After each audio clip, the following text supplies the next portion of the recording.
নমস্কার বন্ধুরা, আজকে সকালবেলা রেডি হয়ে দোকানে আসার সময় দেখি কালীঘাটে আবার ভাঙচুর।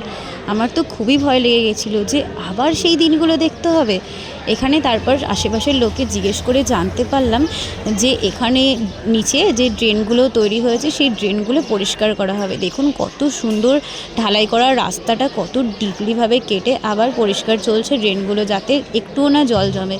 কিন্তু এই কাজগুলো করার জন্য প্রচুর পরিমাণে দোকানদারদের সাফার করতে হয়।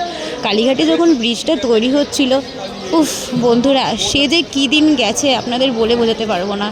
মানে এত এত খারাপ সময় জীবনে কখনো আসেনি। এই দোকানের ওপর ভরসা করেই পুরো সংসার চলছিল। তখন তো আমার হাজব্যান্ড আলাদা চাকরিও পায়নি। তো তখন প্রত্যেকটা দিন মাকে ডাকতে ডাকতে আসতাম যে ভগবান আজকে যেন অন্তত সংসার খরচাটা ওঠে। চারিদিকে গর্ত খোলা হয়েছিল, এত বড় বড় যে পিলারগুলো দেখছেন এইগুলোর জন্য অনেকটা ডিপ ডিপ করে গর্ত খোঁড়া হয়েছিল। চারিদিকে জল কাদা, তার মধ্যে দোকান তো পুরোই ভেঙে দেওয়া হয়েছিল। আর দোকানের জিনিসপত্র মাল প্রচুর নষ্ট হয়েছিল, প্রচুর। দোকানে যা পুঁজি লাগানো ছিল তার তো প্রায় অর্ধেক হয়ে গেছিলো। প্রত্যেক দিন আশা নিয়ে আসতাম যে আজকে মনে হয় সংসার খরচাটা উঠবে। ওই মায়ের কৃপায় কোনো রকমের সংসার খরচাটা উঠেছিল। ভয় পেতাম যে ছেলে মেয়েদের স্কুল যেন না ছাড়িয়ে দিতে হয়। সেই সব দিন ভাবলেও যেন মানে দুঃখে বুকটা ফেটে যায়।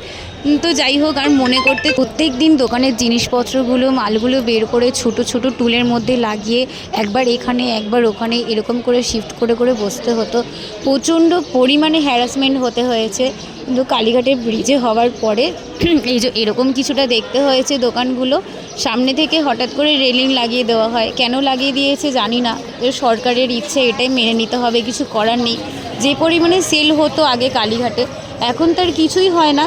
কিন্তু তাও ওই চলে যাচ্ছে বলতে পারেন। নিন, গল্প করতে করতে চলে এলাম আমার দোকানের সামনে। এই যে আমার দোকান, আমার কর্তামশাই সকালবেলা উঠেই দোকান খুলেছে, আর আমি এখন এসে দোকানে বসবো। টাটা।